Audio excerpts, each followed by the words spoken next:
Hello friends, income tax के cases की series में आज जो इशू हम डिस्कस करेंगे वो इस चीज को लेकर के है कि यदि एसएससी एक रियल एस्टेट बिजनेस में है, एसएससी कोई हाउसिंग प्रोजेक्ट्स को डेवलप करता है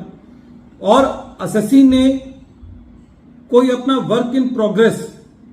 कॉस्ट बेसिस पर वैल्यू किया हुआ है, एसएससी ने एक वैल्यू दिखाई हुई है, लेकिन असेसिंग ऑफिसर एसएससी की उस वर्क इन प्रोग्रेस की वैल्यू से संतुष्ट नहीं है और वो एसएससी ने जो एक रजिस्टर्ड वैल्यूअर का सर्टिफिकेट सबमिट किया है उस सर्टिफिकेट को इनकरेक्ट मानते हुए डिपार्टमेंट वैल्यूएशन ऑफिसर को रेफर करता है बिना एसएससी की बुक्स ऑफ अकाउंट्स को रिजेक्ट किए हुए सेक्शन 145 सब सेक्शन 3 के अंदर। तो क्या असेसिंग ऑफिसर एसएससी की बुक्स ऑफ अकाउंट्स रिजेक्ट किए बिना डिपार्टमेंट वैल्यूएशन ऑफिसर की रिपोर्ट पर रिलाई कर सकता है? यही इशू प्रेजेंट केस में Shri Hari corporation versus deputy commissioner of income tax के केस में सामने आया और यह case 113 ITR tribunal short note 49 पर रिपोर्ट हुआ। मैटर अहमदाबाद आईटीएटी की बी बेंच ने डिसाइड किया और इस केस का जजमेंट 28 जून 2024 को आया। प्रेजेंट केस में दो असेसमेंट ईयर इन्वॉल्व हैं, असेसमेंट ईयर 13-14 और 14-15 और एसएससी जो है वो हाउसिंग प्रोजेक्ट्स की बिल्डिंग और डेवलपमेंट का काम करता है। असेसमेंट प्रोसीडिंग्स के दौरान असेसिंग ऑफिसर का यह एलिगेशन था कि जो एसएससी है उसने अपनी वर्क इन प्रोग्रेस जो कि कंस्ट्रक्शन के अंदर है उसको सप्रेस किया है और जो एसएससी ने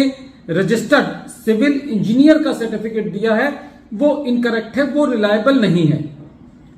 और इस आधार पर असेसिंग ऑफिसर ने सेक्शन 142A के अंदर डीवीओ को रेफर करके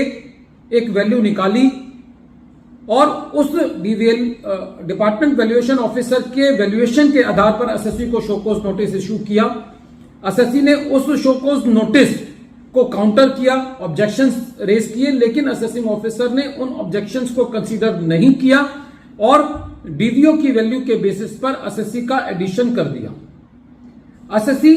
during the assessment proceedings SSC का यह कहना था कि असेसिंग ऑफिसर ने कहीं भी एसएससी की कॉस्ट ऑफ कंस्ट्रक्शन पर कोई भी क्वेश्चन नहीं किया है, उसको कहीं भी गलत नहीं ठहराया है और एसएससी का यह कहना था कि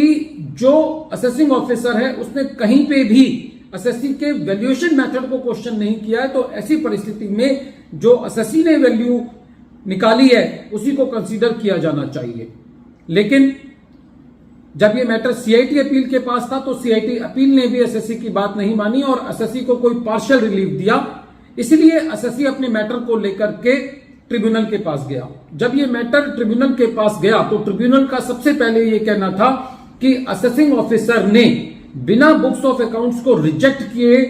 बिना जो डीवीओ को रेफर किया है और जो एसएससी के एक्सपेंसेस को बिना डिसबिलीव किए बिना ये चीज रिकॉर्ड की है कि एसएससी का सेक्शन 144 के अंदर ऑर्डर किया जाना चाहिए डीवीओ को रेफर करके, ये चीज एक तरीके से एज पर लॉ नहीं है। ट्रिब्यूनल का यह कहना था कि जो असेसिंग ऑफिसर है उसने खाली एक ब्लैंकेट लैंग्वेज लिख करके जो सिविल इंजीनियर का सर्टिफिकेट है उसको रिजेक्ट किया है, कोई कारण नहीं बताया कि वो सर्टिफिकेट क्यों रिजेक्ट किया गया है और कहीं पे भी असेसिंग ऑफिसर ये एविडेंस रिकॉर्ड पर नहीं ला पाया है कि एसएससी की बुक्स ऑफ अकाउंट्स जो है वो इनकम्प्लीट है और एसएससी का जो मेथड ऑफ वैल्यूएशन है वो सही नहीं है। ट्रिब्यूनल का यह कहना था कि बिना बुक्स ऑफ अकाउंट्स को रिजेक्ट किए बिना और बिना एसएससी की बुक्स को इनकम्प्लीट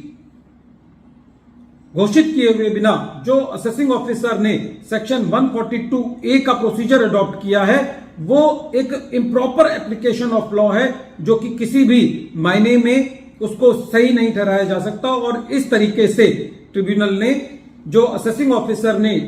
डीवीओ की रिपोर्ट पर एडिशन किया था उसको खारिज किया। वीडियो के अंत में एक बार फिर मैं केस का नाम रिपीट कर रहा हूं। केस का नाम है श्री